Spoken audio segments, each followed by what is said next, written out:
And so over the years, we'll have definitely recognized that looking at omics altogether has given us, or is giving a lot more information and helping us understand disease a lot better. So this holistic picture and examining those interrelationships between different cellular processes has become a large focus of a lot of biological research now. And within the past decade, we've already seen this kind of lines up with, as the technology is moving forward, that, multi-omic analyses are becoming a very common technique in a lot of different research studies. So we've seen this exponential growth in the number of publications that are using some kind of multi-omic analysis.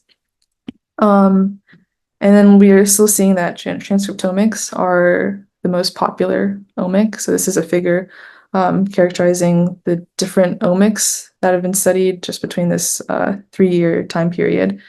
But transcriptomics followed by epigenomics and proteomics are kind of remaining as the most popular omics to be measuring.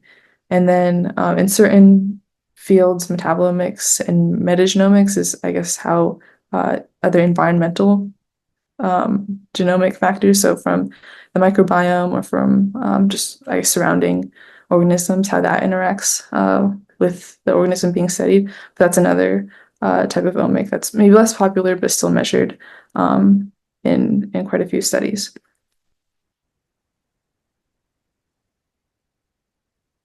Okay, so all the omics data that I've mentioned so far, these are all high-dimensional matrices with rows representing all the different biological molecules that have been measured and profiled by some high-throughput technology, and then the columns being the different biosamples in which that molecule was measured. So omics data all come in this form, but often for I guess in practice, we're going to analyze those omics data in conjunction with some other data types that will give us information to kind of contextualize those omics. So it might be images like pathology, radiology that tell us or give us some phenotypic information about maybe a tissue sample. They could be clinical measures that tell us about some patient outcomes, or maybe even environmental and demographic factors. So all of this information, this lies outside of the omics world, but it is also part of this whole data integration process, because I guess to understand what molecular features are important in relation to some phenotype, we're going to need to know the clinically relevant or phenotypically relevant information from these other sources. So I just wanted to mention that as part of the data integration focus, even though we'll be talking about omics integration specifically today, there are a lot of other data types that can also be integrated for richer analysis. Okay, so now that multi-omics is becoming kind of a more popular approach to research, I just want to point out some of the data resources that have multi-omics characterization for like the same cohort of patients. And the vast majority of these are cancer repositories, so TCGA, CPTAC, ICGC, among others. And cancer specifically has a big focus on genomics information, since we know that's kind of what gives rise to cancers. But now increasingly we're seeing proteomics, metabolomics, as we understand more and more about the unique processes that are driving different cancers. Those higher omic characterizations are becoming more valuable. And then, so I guess most of the ones shown in this table here are cancer resources, but there are also other repositories with the Alzheimer's disease neuroimaging initiative is one for Alzheimer's characterization that's also multi-omics. So we have image-based data, genomics and transcriptomics, as well as some clinical data. So this is not all of what's out there. There's definitely other multi-omic resources for other conditions and diseases.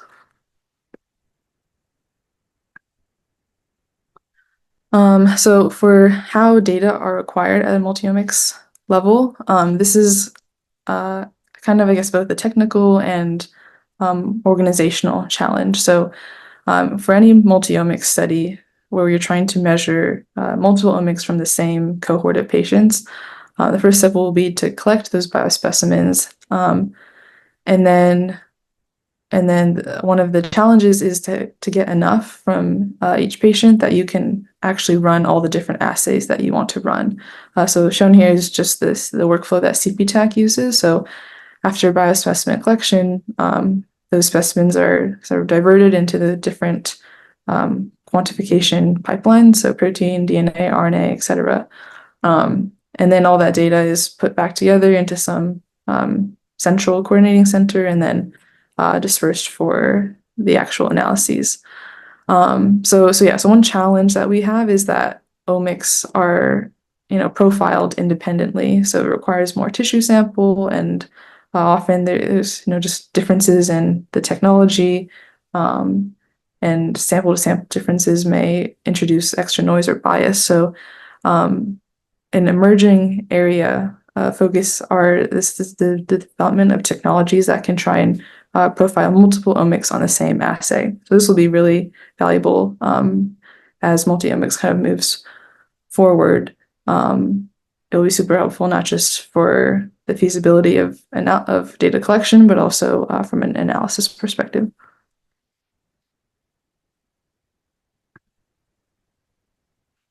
Okay, so there's sort of been some attempt in the field to categorize and classify some of the different types of multi-omics analysis tools that are out there.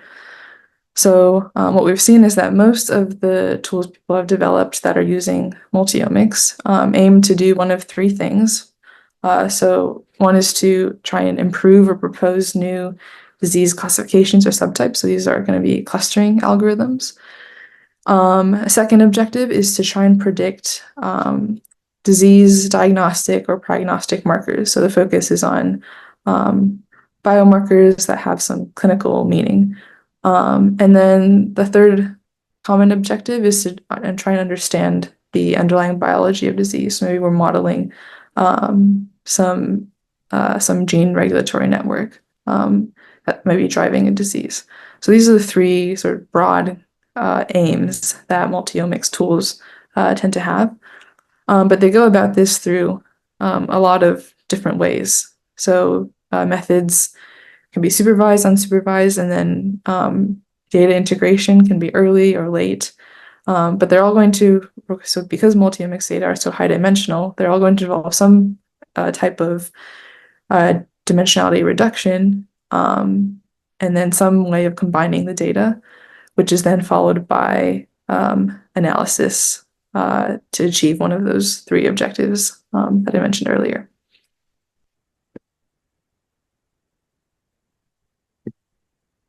So the focus of today will be on data integration challenges, since this is sort of the largest challenge that we have with multi-omics analysis. So what I mean by data integration is I think we'll focus specifically on this idea of parallel integration. So analyzing multiple omics at the same time, rather than a sequential approach that maybe takes them one at a time. So as with many other areas that I guess rely on data science, the curse of dimensionality is a huge problem. So we have these really large data sets with limited cohort sizes, and this is especially challenging in multi-omics because it's hard to get large sample sizes that actually have complete characterization of every omic that you're interested in studying. So what this does is it creates problems with overfitting, lack of generalization. So that's sort of one very broad challenge with data integration in multi-omics. The other is this idea of different omics having very heterogeneous data. So for instance, just looking at data types like genomic data, mutational data, is often sparse, and then maybe it's encoded as some binary value, whereas RNA-seq is going to be some continuous type of data, very large, and lots of molecules measured. And then by contrast, proteomics, we quantify fewer proteins, and as with mass spec, we have challenges with sensitivity, so there's a lot more missing values in proteomics. And then the variability associated with each of these technologies differs considerably just depending on the technology. So all those omics differences also need to be considered and addressed. And then also just the feature spaces that these omics live in. So genes to transcripts to proteins and metabolites. I guess there needs to be some sort of systematic way of mapping how they relate to each other. So I guess just in this depiction on the right, it can get very complicated when we're trying to understand how genomics relates all the way up to metabolomics. So we rely on these sort of organized identification or labeling methods that can map like upstream products to their downstream originating molecules. So that's another challenge, is just trying to put these all into some shared feature space. And then also there's very complex interactions between omics layers. I mentioned earlier how like RNA and protein are not directly correlated. So we expect that there's a lot of these or that these different omics relate in complex and nonlinear ways. And then finally, when we've collected all this data, we need to have some sort of infrastructure and the computational resources to manage it and support all of the different platforms and pipelines that are being run for the omics data. So in general, just multi-omics and the challenge of integrating them can be very difficult and requires, I guess, a lot of resources to go into it. So these are sort of the initial challenges that we already know that are going to come with multi-omics data integration. So now we're going to discuss some of the approaches that people are using to try and work around those challenges and integrate the data for analysis. So there are sort of two schools of classifying these approaches to multi-omics integration. The first is focused more on the way in which the data are joined. So on the left here, the first broad category are these concatenation-based methods, which basically take each omic and then just put them all together in one large joint matrix. And then that matrix is what is fed as input for the downstream analysis. This is kind of a very straightforward way of joining the data. The second category is this model-based approach, which independently fits some model to each of the omics, and then the parameters from those models are what's joined to form a joint model, and then that joint model is used for downstream analysis.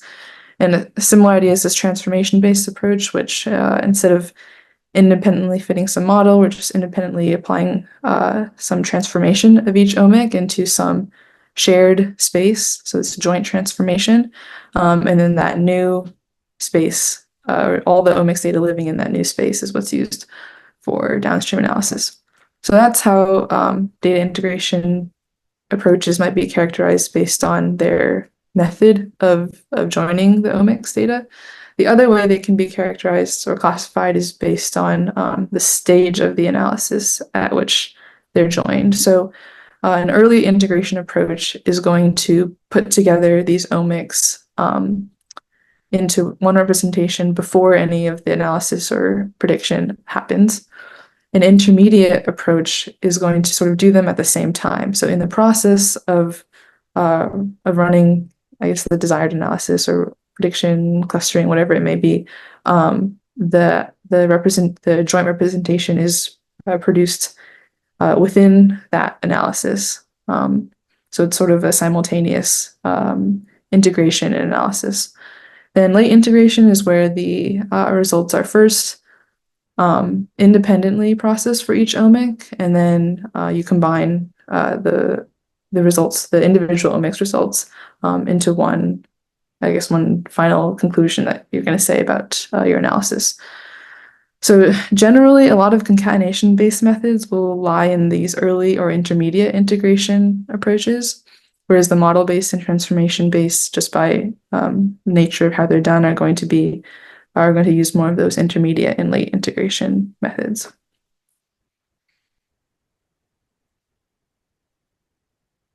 Okay, so we'll start off just by talking about concatenation-based integration. So as I mentioned, this is an approach that just puts all the omics data into one large joint matrix used for analysis. So kind of right off the bat with this naive early integration approach, as I've described it, we can already see some limitations. So first, we're going to end up with this very large matrix.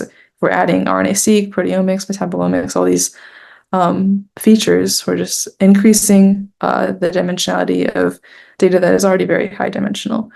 So that is not a desirable outcome.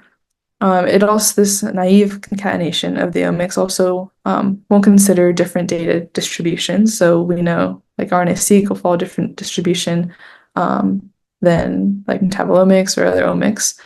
And then we also want to consider that omics come in very different sizes. So transcriptomics tends to be the largest out of all of the omics.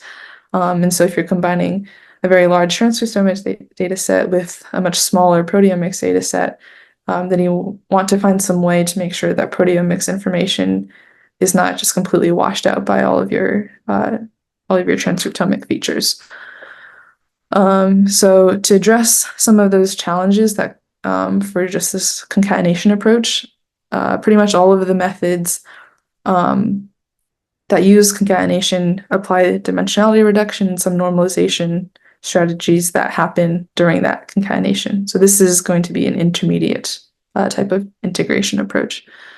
And then a lot of the most popular tools that do this concatenation-based intermediate integration are using this matrix factorization approach to normalize and reduce the dimensionality.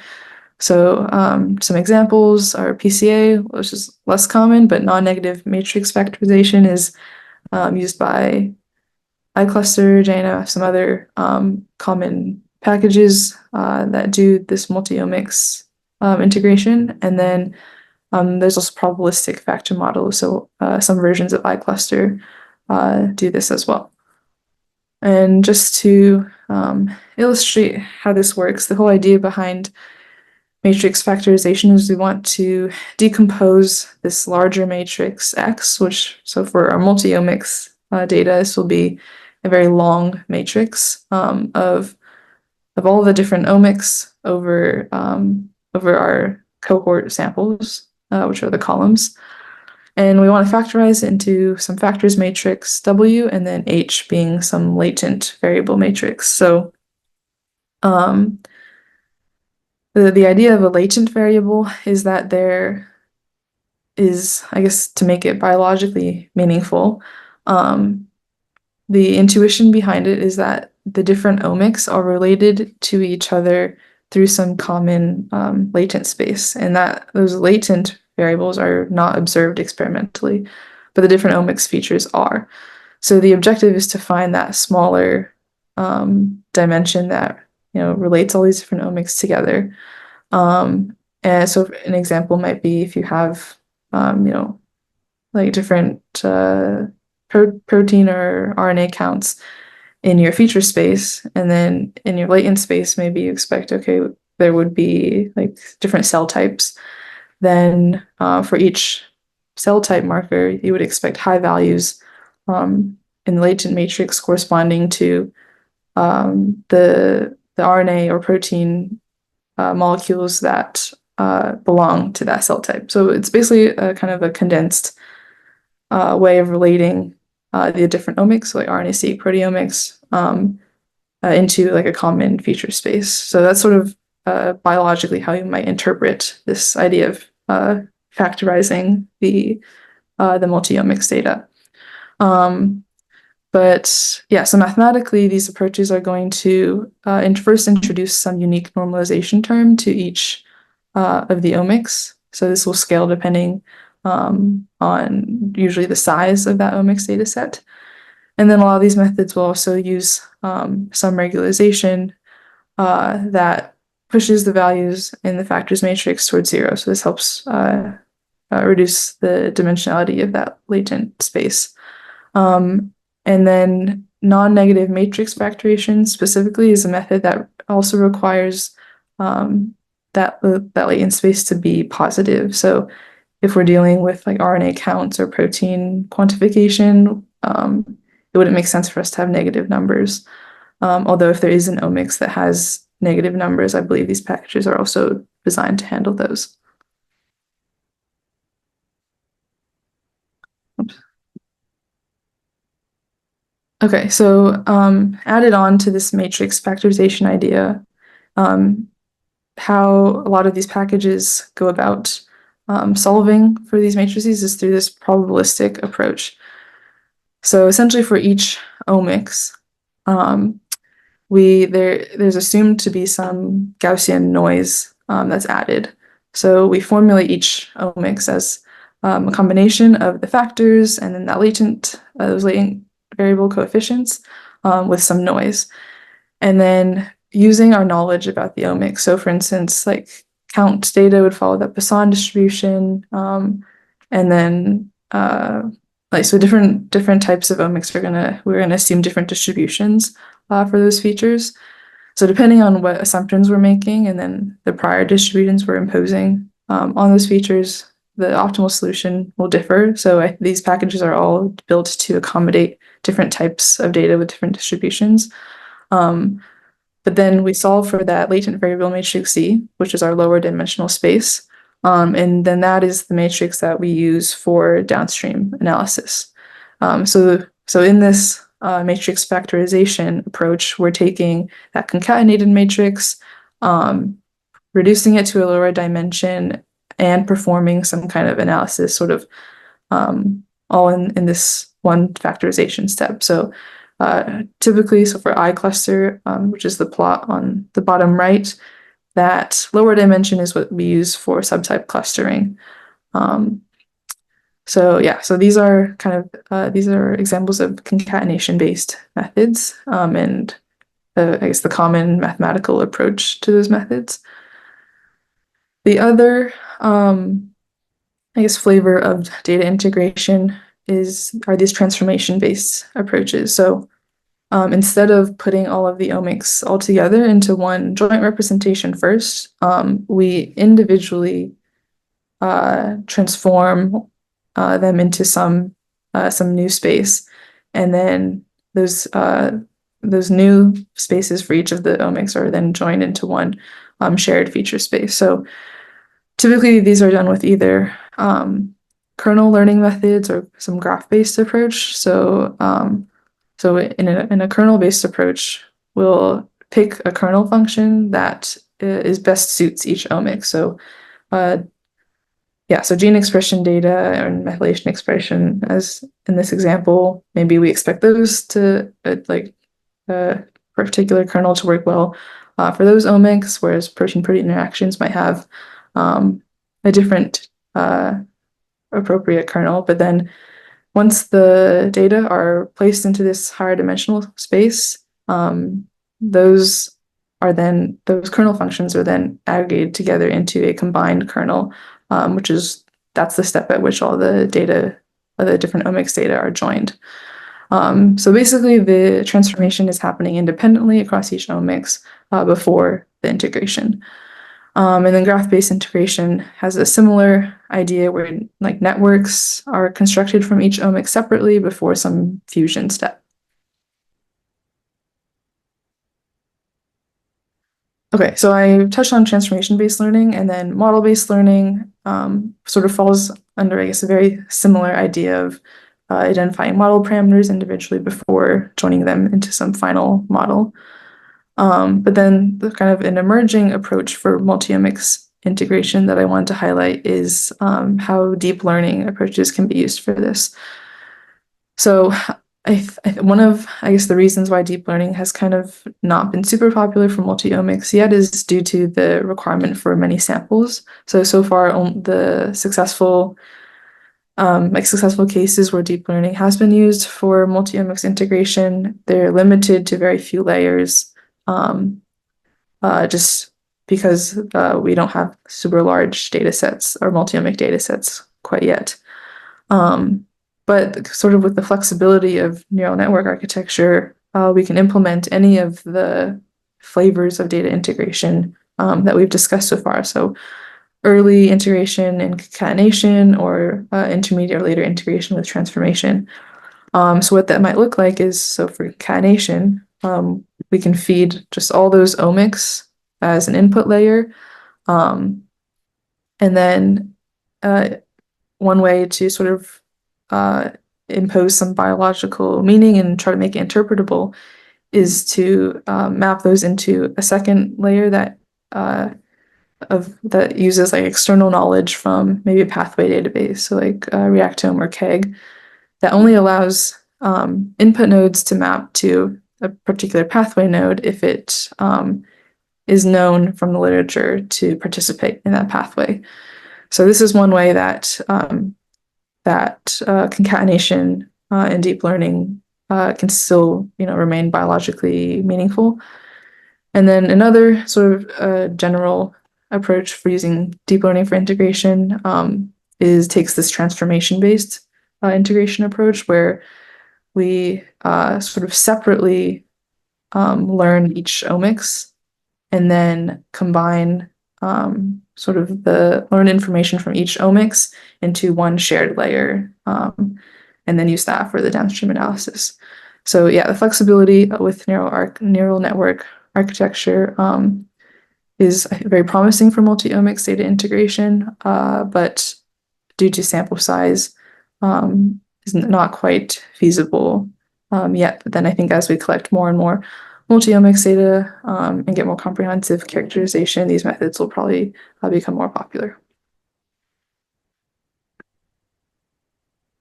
Okay, so the other flavors of data integration that I'll talk about less, just because they're more straightforward, are late integration, hierarchical integration. So late integration is the idea that the full analysis is performed on each omic separately, and then the results are combined in some fashion. So typically maybe through some voting mechanism or averaging type of approach. So the strong advantage of this approach, and why it is used in many multi-omic studies, is that we already have very well-validated omic-specific tools that have been developed for each individual omic. So if we want to use those tools, then the way is to just apply them independently to each omic, and then look at the results and try to make sense of them jointly. So the caveat with that is that we're not able to exploit the actual relationships between omics quite as much. But then it also offers the advantage of you can collect omics from different cohorts. So because we're not using the interomics relationships for our analysis, then it is not as important that the omics are coming from the same cohort. They can maybe just be from the same disease. And you can still get meaningful information about that disease from those independent analyses. And then the other, I think, very valuable type of integration is hierarchical integration. And this approach focuses on using prior knowledge about how these different omics layers are organized to combine the omics information and infer network or relationships between them. So this approach is most well suited for inferring those gene regulatory networks. So as I was describing all the different omics layers, we know how DNA relates to RNA and then to protein, and how epigenetic modifications and all of those things, we have a sense of how they interact. So we can use prior knowledge about those relationships to then kind of position each omics in a way that does still reflect the true biology. So the advantage of this is that we are dealing with each omic separately. So a lot of the challenges of dimensionality reduction and the other parallel data integration methods from earlier are they're not as applicable here because we're dealing with these data sets one by one. But yeah, another I think way that hierarchical integration can be